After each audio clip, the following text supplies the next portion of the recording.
Fantastic. Thank you for being here this morning, everyone. So it's a pleasure to be here with you virtually today.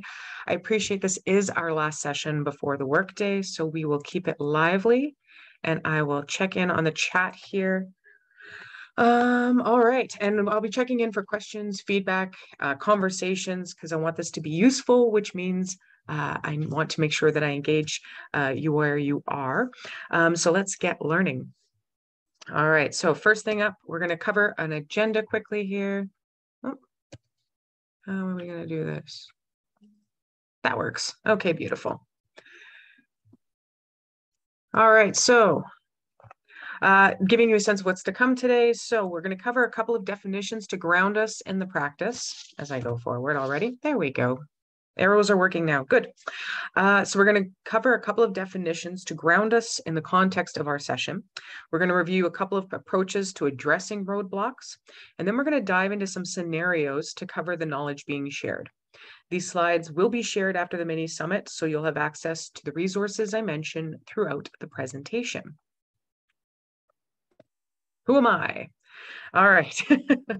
So I first started volunteering in the late 90s, have supported most Calgary film-focused nonprofits between 2000 to 2018, as that was my first career, if you will, including being the first paid staff member for a few nonprofit organizations. So really working through everything from just starting out as a volunteer frontline to leadership, and then being able to start supporting organizations and transitioning their operations. I was engaged in international conversations as early as 2005 in my role as Vice President South for Women in Film and Television Alberta.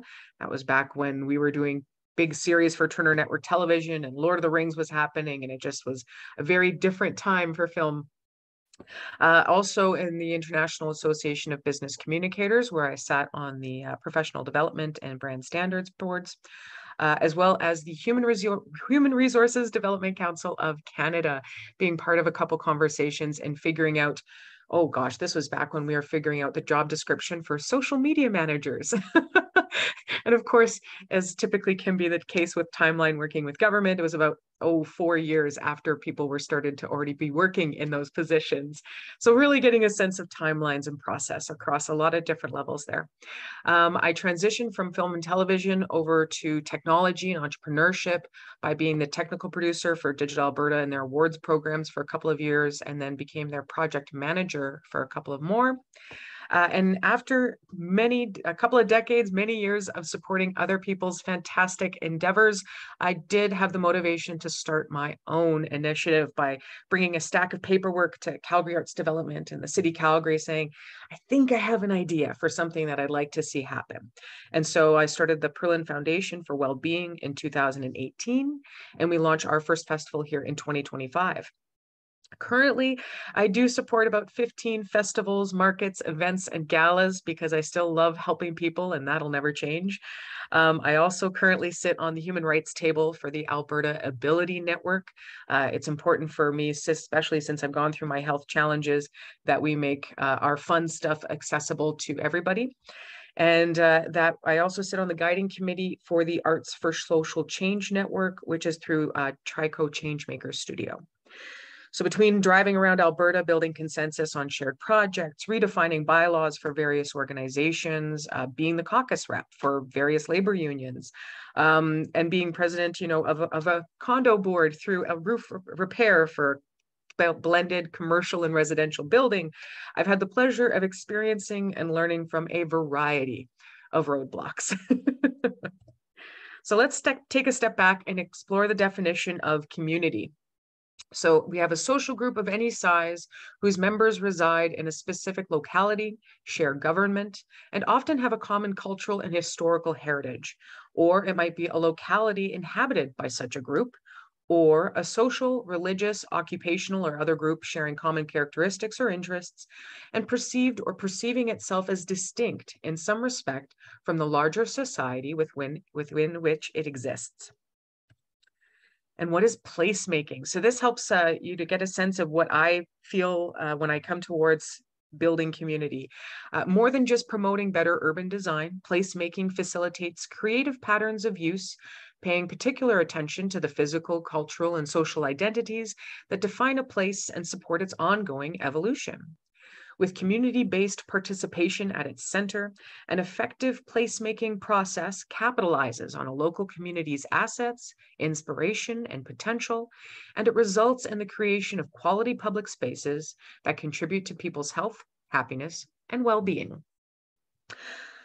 All right, so this is typically how I approach, and with the intent of placemaking here, we can see that the practice of placemaking can work both in the material world as well as our abstract areas.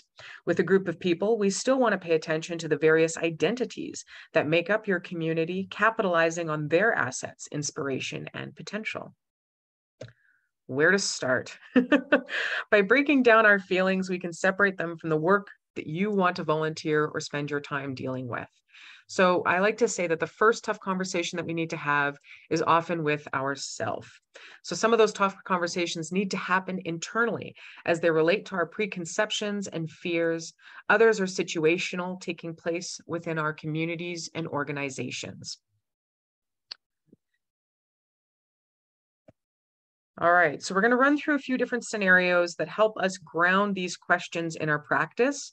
Now, in order for me to see the screen, I've taken out people's views, so please feel free to use the reactions buttons within the Zoom framework, enter your questions into the chat, or simply feel free to unmute yourself and speak up, and I'm happy to pause my speaking, my rambling here, to make room for conversation.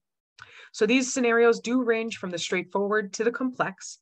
And while it depends on where you are in your journey, the questions will often remain prudent and time-saving no matter where you are. We're going to look at community resources, infrastructure, and then finally wrapping up with legacy. Where to start? Okay, so I like to do where to start because I feel like the best place to start is with our frustration. Oftentimes, when we want to do something or deal with something, we'll pick with what we want to fix first.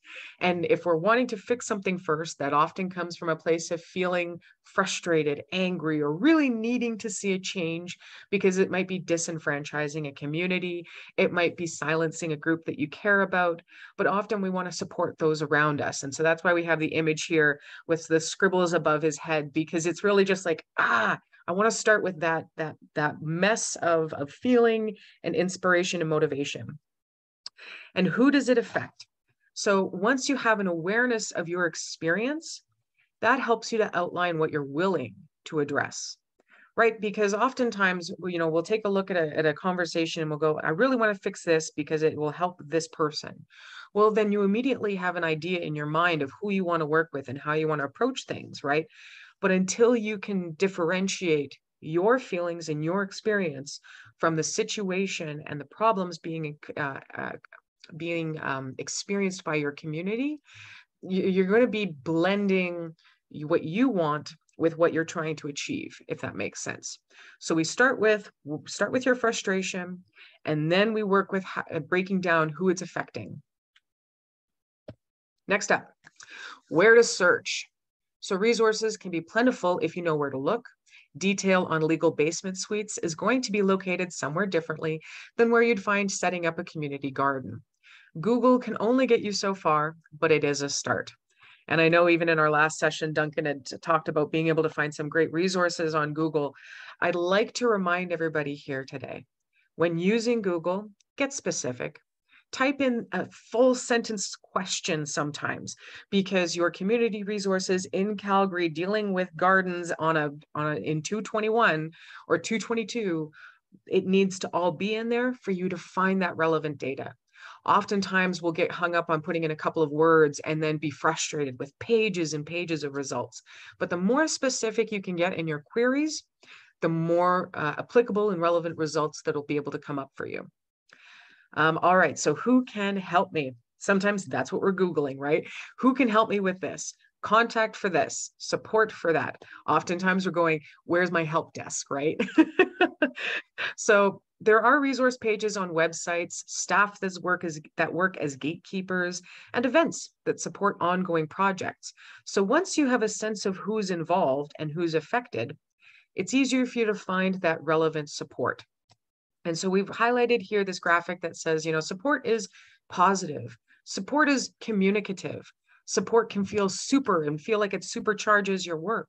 It's competent, it's innovative, accurate, and effective. So when you feel like you've asked for help and someone comes back to you or you find a page and it's not these things, keep looking because you deserve support. Next up, we're going to take a look a little bit deeper at community and board development because those first 4 questions are great for everything and everyone at any time. But once we have a sense of the facts and resources and objectives, we can start to identify what we need to address them. Whether it's skills, personalities, or approaches, we need an appropriate combination in order to make the right impact. So communities and groups are often less formalized in structure, consisting of individuals such as your neighbors, family members, or members of an ethnocultural community. I still do a service where I help people write letters for those that are newcomers, immigrants, and refugees, because it's a hard time explaining things in English. And often in those first few years of landing, you need to make a case for yourself quite consistently. And so I love to be able to work with different individuals to figure out how to create your community or group that is that has your best interests in mind and at heart. Because that's often where we start, especially with communities and groups. Often, especially when we talk about community development, our first experiences are motivating family members in order to do things. So I'd like to joke about that as well, because it all comes from somewhere. Now, when we're working within our communities and our groups, a couple of questions to take a look at are, is it a purpose or a celebration? Perhaps you want to gather people for a block party, start a little library, arrange a shared pantry. Engaging your local community association, your city's resources, and neighbors is a great way to start. What are some personalities that might be helpful if you're organizing a purposeful get together or a purpose of changing your community or celebrating your community through a block party? Oftentimes we think that those that do a lot of research will be better at setting up a lending library to figure out who they can rely on and plug into.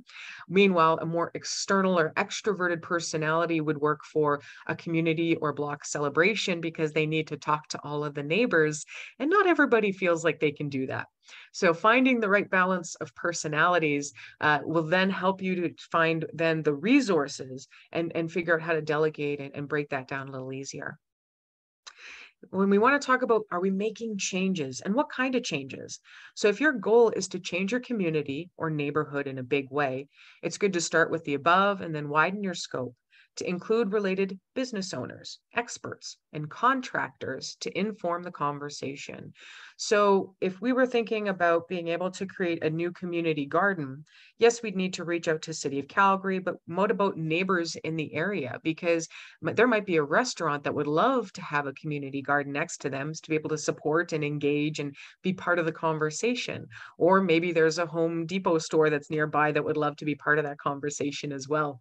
Either way, it's adding more value to the experience of that community and being able to help encourage a sense of belonging within that group as well. All right, so when we take a look at organizations and charities, the images here show people voting by raising their hand. And really it's more indicative that these can be more formal in structure and can still insist of individuals such as your neighbors, family members, or members of an ethnocultural community, but the processes and approach might be a bit different. So in that case, our first questions are really going to be, what kind of data do we need? And depending on what you're trying to accomplish, the necessary information might save you hours of phone calls and emails. There are places to obtain relevant research, or it might make sense to create a campaign to collect information. So for example, if you are, we see this all the time when we are on busy streets. Well, we used to, it's coming back again, but busy streets where we have organizations with petitions and people or staff that are working on street corners and getting the conversation with different members of the public and engaging community support. If there is already existing information, then it's a matter of researching to figure out who has that database, who manages the data collection. Maybe you might have seen a survey that related to the work that you're trying to do. And so taking, a few minutes to get curious about that survey, who's creating it, what they're doing with that information will help save you time and effort when you're trying to do something similar. When we talk about what is the process, being familiar with your bylaws, your voting structure, and processes of your organization helps you immensely as you're gathering people together. Sometimes it only takes two people and a few conversations, while others may require a percentage of the membership as quorum at an annual general meeting, or often through special resolutions, actually, if you will. All right, I'm going to just take a quick moment to check in with everybody. Thumbs up if we're enjoying so far. I got a couple of thumbs. Hey, excellent. All right, we're awake. Good stuff. All right, so community infrastructure. Once we have a sense of the data that we want to work with, the research and that kind of piece, what systems are in place to support your work, your progress, or your objectives? By learning about the structures and information pathways, you have a better chance of achieving your goals in a timely manner. So again, we're going to look at groups and communities and then organizations and charities, because again, just a different way of looking at these things. So first and foremost, let's take we often tend to resent infrastructure. Gosh, I have to go to City Hall. Gosh, I got to deal with that phone call. I know I'm going to be 2 hours on hold, right? Or 2 hours on that call. And really, the thing to remember when it comes to infrastructure is it's there because it helps support function. It regulates the essential processes, supports systems, and renders stability throughout those processes. It's responsible for cycling of standardized information between different departments and services. It maintains a balance among the various levels in the ecosystem, supporting each level or area of engagement. It establishes pathways and networks to connect relevant areas through functionality. And the processes and staff help in the process so you can achieve your objectives with a level of competence. Nothing worse than putting in hours and hours and hours of time and energy to find out that the right reporting wasn't done properly, or that the work that you've done needs to be completely redone by the next group that comes in. So just a quick overview here of typically what to focus on. Any municipality has static and dynamic areas. The static components are unchanging components of municipal framework. We're always going to have a mayor. We're always going to have leadership through city council, always going to have voting and meetings, communications and data, engagement platforms and policies. Although I should probably move that because I updated this one to be policies, sorry. Dynamic functions, people are always changing. The policies are always evolving. I guess, yes, that still works. We have policies, but they're always evolving. And programs as well will always be evolving depending on who and how business is being done, or who's doing the business and how it's being done. So in communities and groups, when we're considering that infrastructure that your project might engage with, we go back to those initial questions of who might be affected by the outcomes. If it's land, it's going to be city. It's also going to have real estate associated. So who's the real estate? If it's an empty block, then we need to contact who's handling the sale of that land. So then you can see if it might be translated into a community garden. If it's a strip mall that you want to be able to create more benches and public access pieces so that people can actually sit and walk to that area instead of driving in, having a cement pad parking lot and then people leaving all the time, which can tend to affect safety, and especially if you have a lot of young kids in the area. We want to encourage more walkability. We want to encourage more places to sit and be able to blend with our community members. So let's take a look at a couple of those first pieces that come up. The prohibitive standards. So are there costs associated with your project? Yes, if you have a block party, you need a permit for that block party. It's not big, definitely doesn't prohibit a lot of block parties from happening. But then we think about COVID, and there might be health standards that need to be taken into consideration. And so that might be an update to the permitting process. So whether you've done one for 20 years, you still need to check in with the different levels of staff at those checkpoints to check in and see what those changes are. There might be costs associated, I mentioned, as well as minimum standards that need to be considered in your planning. A common one that comes up in events is our liquor licenses through Alberta.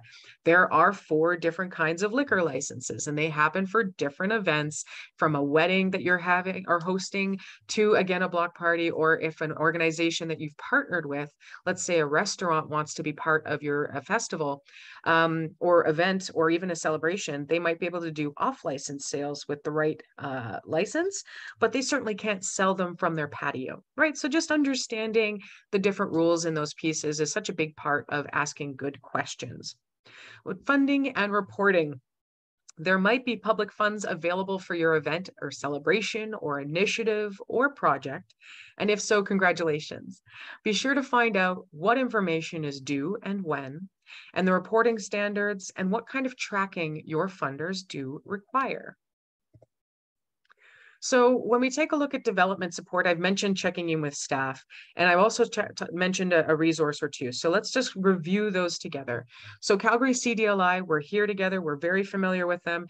They are a centralized space that brings residents, community development practitioners, and supporters together to learn and act on shared issues around community building.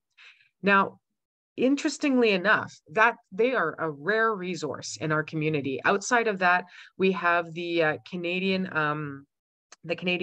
Community Economic Development Network that has quite a few different documentation pieces, including a report on Canadian placemaking, so an overview and action report that's relevant for us. And the quote that I got earlier and has lots of great resources is the Project for Public Spaces. And that was started there with Jane Jacobs' work and placemaking as well.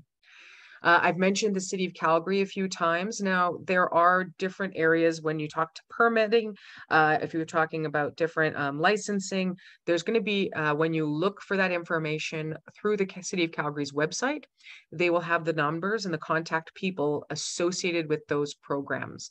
Now, generally speaking, the City of Calgary has an Engage portal, which is about engagement, and it's established to provide Calgarians with an online space to learn about and participate in city projects and initiatives that are open for public input. Lots of different stuff going on at all times. If you're working with a group that feels like they might be disenfranchised from a conversation, getting them familiar with this portal really allows individuals to feel like they're part of that conversation and that process. And again, all these links are going to be at the end of the presentation that you'll be shared with. And I like this one just because it's a different view of assets in our community, exploring interactive food as well as community asset maps throughout Calgary. Now, when it comes to community asset maps, assets being, again, different resources and different partners within the community, I found it most successful when searching a specific neighborhood in your community or city, if it's a smaller municipality, and asset map. And then at the end, I've linked Alberta Health Services food asset maps, just to give you a sense of the different perspectives on how we can map these these resources in order to empower our communities. All right. When we head back to organizations and charities, when considering the infrastructure that your project might engage with, review past proposals, projects, research, so that you don't cover old ground. I cannot count the times, how many times we've gone to do new conversations and we do a bit of research, and then one of the other board members, or we finally interview a legacy board member, and they're like, oh, we already did that, in 1993. And you're like, of course we did, So interviewing, and that's another piece, interviewing past members that might have been involved with these initiatives or even leadership will allow you to have some insight into the long-term progress of some of those infrastructure changes that you're trying to make. All right, design to measure up. So when you're proposing a project, there is plenty of static infrastructure determining how to go about your objectives. So which regulatory bodies are being used by authorities? When we take a look at working with the City of Calgary, we read the strategic plans, we read the current research that's informing their work, right? Because if it's their authority, it's our authority. And that allows us to feel like we are best serving our communities, so that we aren't saying, oh, we're going to go follow UK framework, and then all of a sudden we have all of these holdups because we brought all these new ideas, and then we have all of these barriers because we're dealing with a North American based framework. it's still important to cross-reference and corroborate your data, right? So oftentimes what I'll do now is I'll create a table, and it'll be North American data, UK data, or other different relevant communities and organizations, and streamline that for myself. Because by putting those apples and oranges into something that makes sense to you, means that you have empowered your community to no end, because you're able to then look at those apples and oranges and be able to actually build something that will alleviate a lot of those questions and challenges down the road. And what infrastructure do funding bodies require? Just like for communities and groups, where maybe it's a few pictures and a number of people that showed up and a final budget, there's going to be a little bit more framework involved when you're dealing with funding for organizations and charities. And then, of course, we come to development know-how. So oftentimes, especially if you're in your first couple of years of a nonprofit or an organization, we go, we're trying to solve the world's problems, and yet we haven't solved the board's problems, or we haven't solved the organization's infrastructure or operational issues. And so I like to remind people, before you tackle your more complex problems for your organization or charity, have you explored relevant development support? And that goes right back to the very beginning. Is it an internal conversation first? Most times, yes. If we started internally on an individual level, the external community-based problems will find a way to line up much more clearly so that you can feel confident in how you're mitigating those challenges as they come up. I've included quite a few resources. I've linked a few more here. I think actually it should be, yes, perfect. All right. I was like, I want to talk about these. You guys probably want to hear more about them. So a couple of different resources I'd like to remind you about in case you weren't already familiar with is, we'll start with the Business Link of Alberta. Now, they say they help all small businesses. Organizations can be considered a small business. They have free market research that you can sign up for and get feedback on for a project. That is a lot of hours that you can save yourself and have some really relevant data that you might not have the personality or resource available to support you. They have one-on-one clinics that are free that you can sign up for. And then they also do business plan reviews, which can work as well for organizations' strategic plans. So I like to say, we have a great group of people that we're working with. We have great resources. Sometimes, especially when we know that we're going to be dealing with external factors, right? So if we're applying to someone for granting, if we're applying to the government of Alberta for something, if we're working with the city and it's a bit more complex, maybe even your local chamber of commerce, something like the Business Link of Alberta will have their prerogatives already at top of mind and will be able to bring up those questions for you sooner so that you can put them into your original plan before bringing it to them and saying, hey, we're ready to go. Registering with the Calgary Chamber of Volunteer Organizations or the Edmonton Chamber of Volunteer Organizations. You can get their free newsletter, which has tons of relevant information. They also include free job postings if you're looking to add specific personalities or abilities to your team. And also being part of a larger community, you do save money. Most of their events become free if you're a member, and I don't think it costs anything to join up with the Calgary Chamber. I'm pretty sure the same with the Edmonton Chamber. So saving yourself, $25 for those working sessions, those learning opportunities, invaluable. Integral Org is a fabulous resource.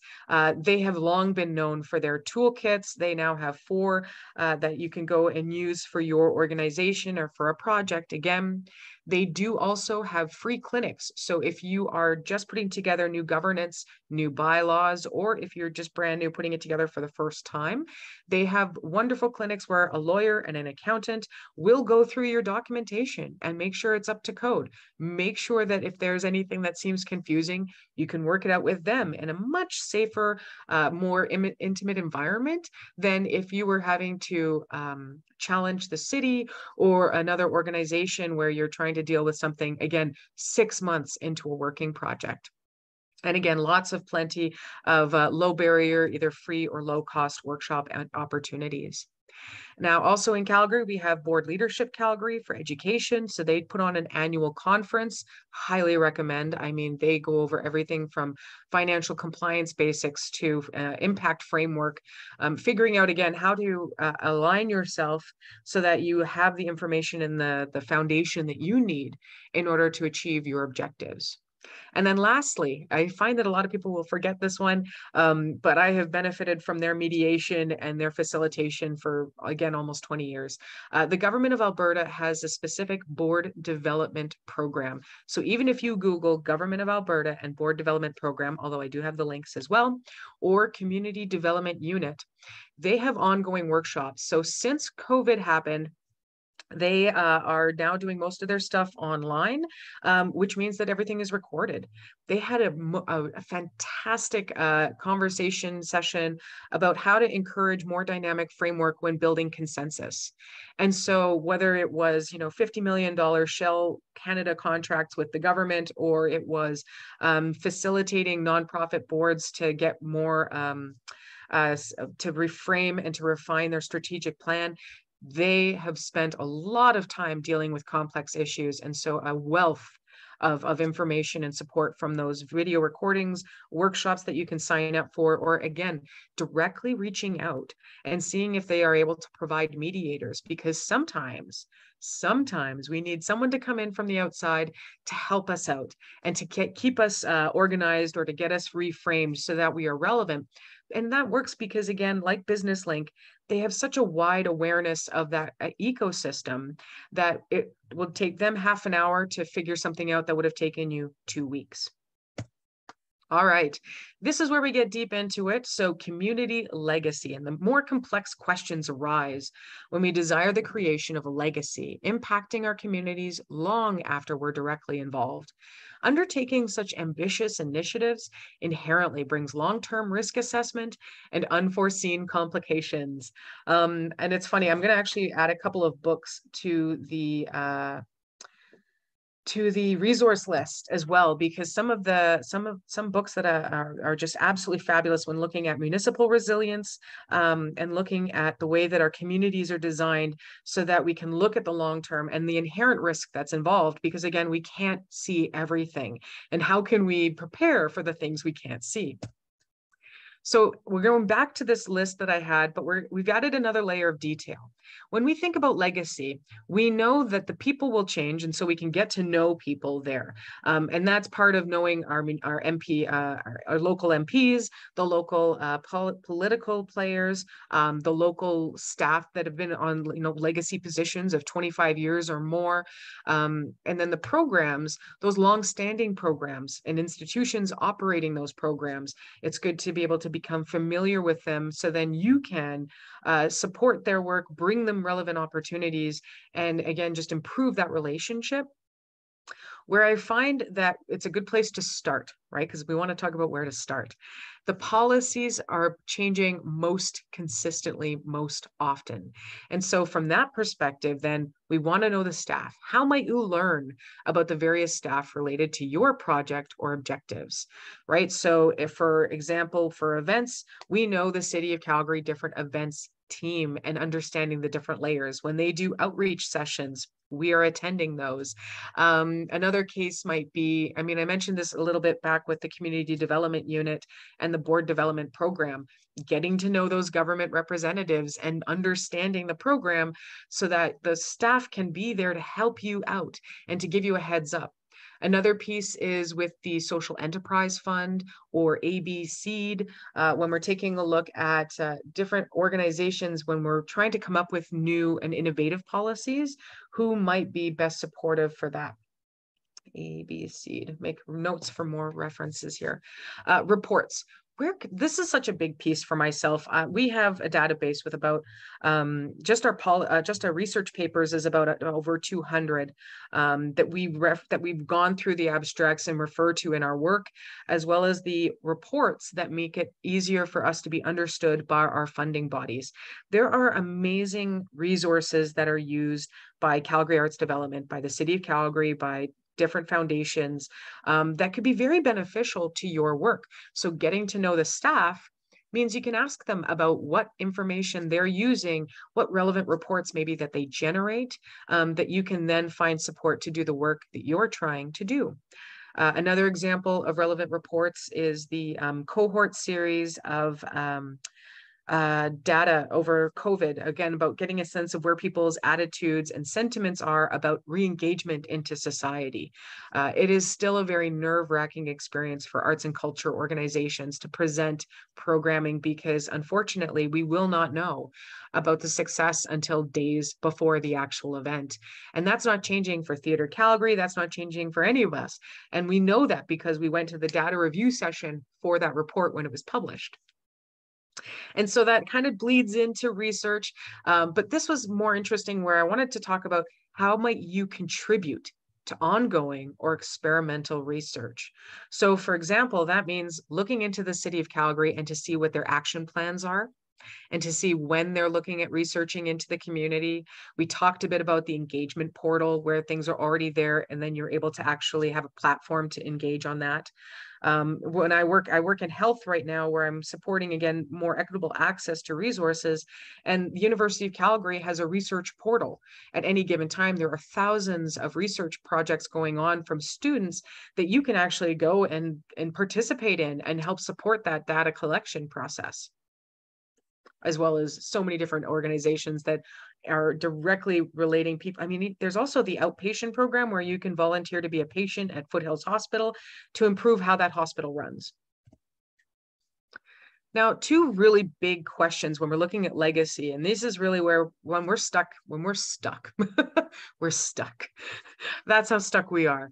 And the first question I like to ask when we are really frustrated and we feel like what we're doing isn't adding up: who are you serving? Now, if we create a cycle of assessment, then it's not personal, it's not emotional, it's not when you get frustrated. You just know every other year you're going to ask your programs and reassess your strategic vision to stay relevant. And we ask ourselves, are we working to mobilize a community or motivate a group of people?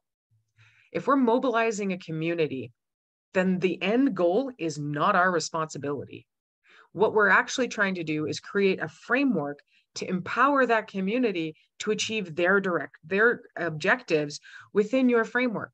So for example, if you are an organization or group that if you wanted to do not just a block party, but 10 years of block parties, and at the end there's a really mega block party between a couple of different neighborhoods into an entire region of the city.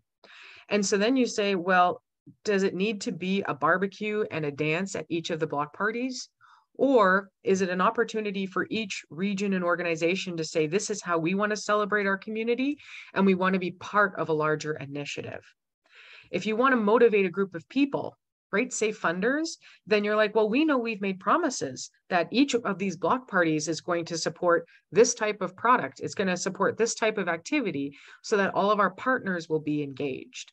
So hopefully you can hear me talking about two very different directions that oftentimes when we're motivating a group of people, it's a time for us to reassess and go back to how can we mobilize our community. Hopefully that makes sense. We have time for Q&A here very shortly. And is it time to start over? There comes a time in most programs and organizations when things aren't working according to plan that you might find it useful to ask, can we deconstruct this and rebuild differently? And one of my favorite stories I like to use with this is I am a longtime tarot card practitioner. I know, a little woo-woo, but it served me very well in life. And one of my favorite cards is the Temperance card. And the idea behind Temperance that I love is that oftentimes we get so caught up having fire and our ambition and having to water it out or find a bit of emotion, right? Just because we can do it doesn't mean that we should. And so we're constantly throwing water on fire. And we forget that without fire, we're never going to create steam out of that water. The opposite direction is just as important. And oftentimes, and so that's why we have the steaming baskets there. I hope you love your dim sum, but it's that sense of taking it apart and putting it back together and going, maybe the way that we've been including our ingredients is not the right way to add them together. Another great metaphor for this is part of my inflammation and chronic health issues meant that I needed to eliminate gluten and dairy from my diet. I am very much French Canadian and Italian, and cutting out cheese and bread was not on the menu. And I tell you, having to relearn how to make baking and puff pastry and figuring out how to create some of those, those flavors from my youth meant at least a year of practicing with those different ingredients and figuring out the different instigators. If you've ever worked with baking, it's temperature, it's humidity, it's everything, and the order in which those ingredients are put in. Now I tell you, I work with frozen butter. It's the only way. Who would have thought we'd be working with frozen butter and baking? All right, so this is the list of resources that you're going to get. So when you get the PDF, you'll be able to click through and go right to those different resource pages. And I just want to say a quick thank you here. We've got about 13 minutes for conversation and feedback. I'm so excited to hear from you. And so Q&A time, I'm going to go back to seeing everybody. I'm going to stop sharing my screen. Thanks for listening, everyone. So yeah, feel free to put your hands up or to unmute yourself and ask your questions. I'm happy to provide some feedback. Can I go back to the resource page, please? Yes, absolutely. So let's share our screen. There we go. There we go. Yes, print screen or screenshot, I'm sure.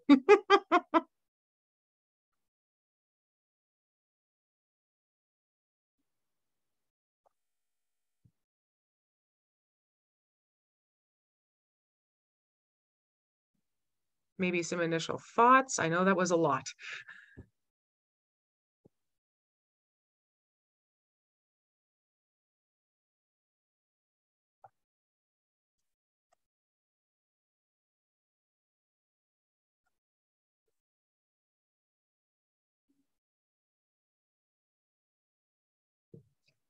Do I work with small rural groups?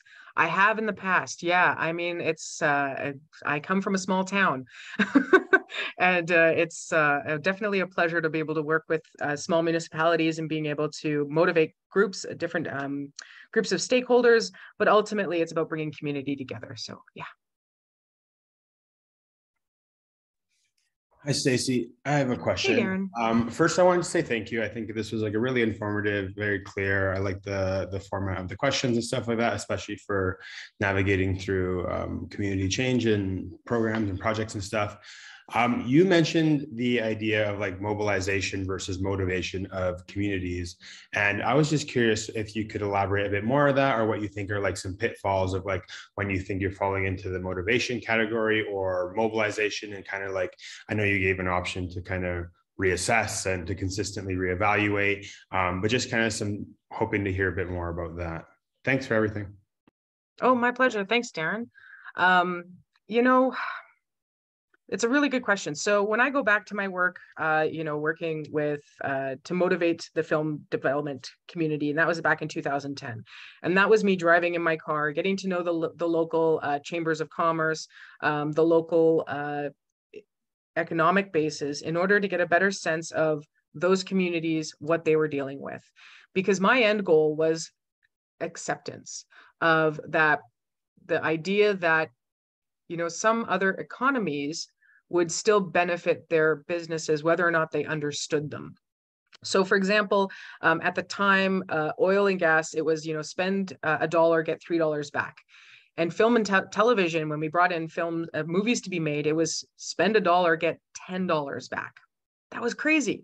Like it's a sense of having much more of a flow of income into your community by being able to then dictate the terms of that, right?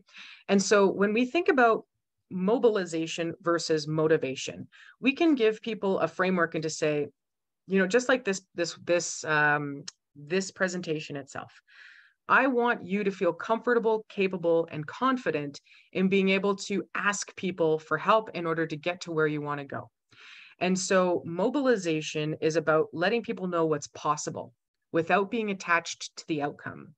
Motivation is having an outcome and motivate and encouraging people to get there. Another great way to look at this is with public health behavior. we can tell people, we can give them a prescription, and we know so many people are not getting those prescriptions filled because they can't afford it, they don't have time, or they don't believe in the validity of the medicine. And yet, if we want to mobilize healthier behaviors, we can say, here's a prescription. By the way, did you know that this dietary change, this behavioral change, and this resource center will also help you move forward towards your health goals? We can give people the pills, or we can give them a recipe for a behavioral change or a way to imagine the world a bit differently. I find that the best example for this is my foundation. I thought for sure, right, after 20 years of doing my work and figuring out how to create a new festival and a new way of engaging with people, that this was the way to do it. And it was the way that I was able to convince my funders, my partners, my board, this is the way. And then at some point I realized that people just wanted to be part of being able to change their environment, but they wanted to change how they came together.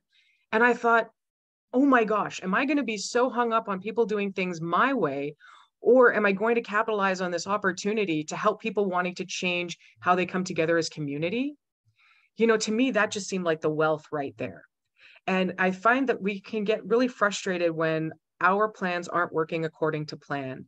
And so if we ask ourselves about that, mobilizing a community or motivating a group, which is what we're doing when we're trying to convince people to be on our side, to fund our projects, right? There's a place for both of those conversations. But if we're more aware of when we're engaging in mobilizing or motivating, it allows us to lay off of ourselves a little more and to maybe to spend a bit more time in discovery when we're mobilizing, maybe to spend a bit more time in marketing when we're working on motivating, right? It depends on those, being able to check in with those objectives on a regular basis. Hopefully that helps Noreen there and Darren better understand that, or it might have just been more confusing. No, I think that's very helpful. I think a lot of it stems because with a lot of community development projects and stuff like that, a lot of it is based around social justice, and at least we're in my sector of where I'm coming from. So I'm just trying to think deeper a bit more about when is the time to motivate versus mobilize? Because anyways, thank you. That's very helpful. Oh, absolutely. I feel like we got to dive into the motivations first. We have to understand why people do what they do. Like so many of my first years was researching brain functionality. Am I running uphill here? Am I communicating differently? Because I'd spent 20 years learning how to communicate properly. I thought I was saying the right words. And it wasn't until I'd come up to the brain story where I realized that properly researched information can then mobilize rather than motivate specific behaviors. We can talk about the brain story's core concepts, and then people will actually change their behaviors. That's mobilizing. Motivating, again, is this is your doctor speaking, this is how you can be healthy, and then you don't have to worry about it. And there's still that bit of a disengagement aspect of it, right? And I think that, certain populations are going to want to opt out. That's okay. They don't have the wherewithal, they carry it all. But there are others that are willing to grow and evolve with you, so that if you give them the framework of that mobilization, saying, look, here's the framework. We want people to come together for two-way conversations. We want to engage local and arts and culture in a holistic fashion. We want to make sure that we're reinforcing community placemaking, septet principles. We only got a minute. Then that allows them to come in with their own creativity. And that's how you get greater long-term relationships for legacy pieces.